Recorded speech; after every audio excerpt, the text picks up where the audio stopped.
মানে এই খবর দেখার পরে আমি জানি না যে ভারতে অবস্থানরত শেখ হাসিনা বা আওয়ামী লীগের যারা ঊর্ধ্বতন নেতারা আছেন তাদের আসলে রিয়েকশনটা কি হয়েছে। মানে ঘুমটুম ঠিক মতো হচ্ছে তো এখন মানে আজকে জনাব তারেক রহমান যখন ক্ষমতা গ্রহণ করলেন, তো ভারতের প্রধানমন্ত্রী নরেন্দ্র মোদী তিনি একটা চিঠি পাঠাইলেন জনাব তারেক রহমানকে।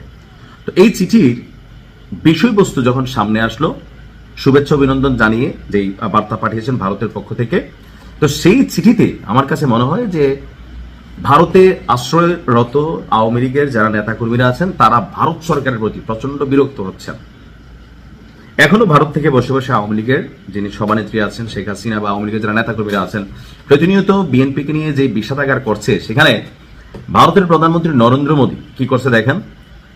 চিঠিটা জনাব তারেক রহমানের উদ্দেশ্যে একটা বার্তা দিয়েছেন ভারতের প্রধানমন্ত্রী। তিনি বলছেন যে বাংলাদেশের সদ্য সমাপ্ত জাতীয় সংসদ নির্বাচনে বাংলাদেশ ন্যাশনালিস্ট পার্টির বিজয় এবং বাংলাদেশের পরবর্তী প্রধানমন্ত্রী হিসাবে আপনার নিয়োগ উপলক্ষে আপনাকে আমার আন্তরিক অভিনন্দন। অর্থাৎ তারিক জিয়াকে নিয়োগ উপলক্ষে তারিক জিয়াকে তিনি আন্তরিক অভিনন্দন জানিয়েছেন। এই মহান দায়িত্ব গ্রহণের প্রাক্কালে আপনার সর্বাঙ্গীন সাফল্য কামনা করছি। অর্থাৎ যখন তিনি এই দায়িত্ব নিচ্ছেন তার জন্য তিনি সফলতা দোয়া করছেন। তিনি বলছেন যে আপনার এই বিজয় বাংলাদেশের জনগণের আপনার নেতৃত্বের প্রতি আস্থা এবং বিশ্বাসেরই প্রমাণ। ভাষাগুলো দেখছেন, এটা আওয়ামী লীগের গায়ে লাগার মতনই। যখন ভারত অন্তত এই রকম ভাষা বা নরেন্দ্র মোদী এই বার্তা দিচ্ছে, কি বলছে, জনগণের আপনার নেতৃত্বের প্রতি আস্থা ও বিশ্বাসেরই প্রমাণ এবং দেশকে শান্তি, স্থিতিশীলতা ও সমৃদ্ধির পথে এগিয়ে নেওয়ার আপনার দৃষ্টিভঙ্গির প্রতি তাদের ম্যান্ডেটের বহিঃপ্রকাশ। অর্থাৎ বাংলাদেশের জনগণ শান্তি, স্থিতিশীলতা, সমৃদ্ধির জন্য আপনার কি বলা হয় যে জনাব তারেক রহমানের প্রতি যে আস্থা রেখেছেন সেটারই বহিঃপ্রকাশ। ঘনিষ্ঠ প্রতিবেশী হিসেবে ভারত এবং বাংলাদেশের মধ্যে রয়েছে গভীর প্রথিত বন্ধুত্ব, যা আমাদের অভিন্ন ইতিহাস, সাংস্কৃতিক বন্ধন এবং শান্তি ও সমৃদ্ধির লক্ষ্যে জনগণের যে আকাঙ্ক্ষা, সেই আকাঙ্ক্ষার ভিত্তিতে গড়ে উঠেছে। আমাদের নিজ নিজ উন্নয়নে অগ্রাধিকার এবং ভবিষ্যৎ সহযোগিতার ক্ষেত্রে পথ নির্দেশক নীতি হিসাবে কাজ করবে বলেও জানিয়েছে নরেন্দ্র মোদী।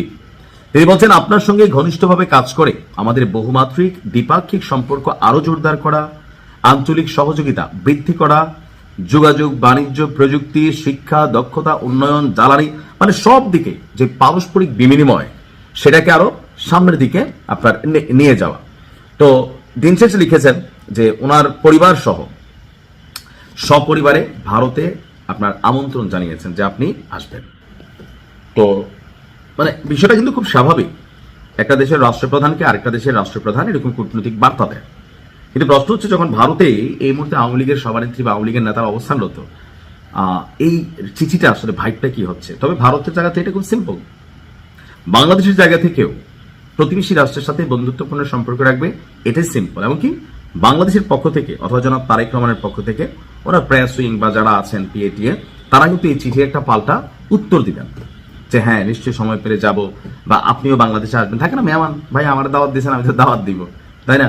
তো এই চিঠি থেকে আমি জানি না যে আওয়ামী লীগের রিয়েকশনটা কি হচ্ছে আসলে। ভালো থাকুন, আসসালামু আলাইকুম।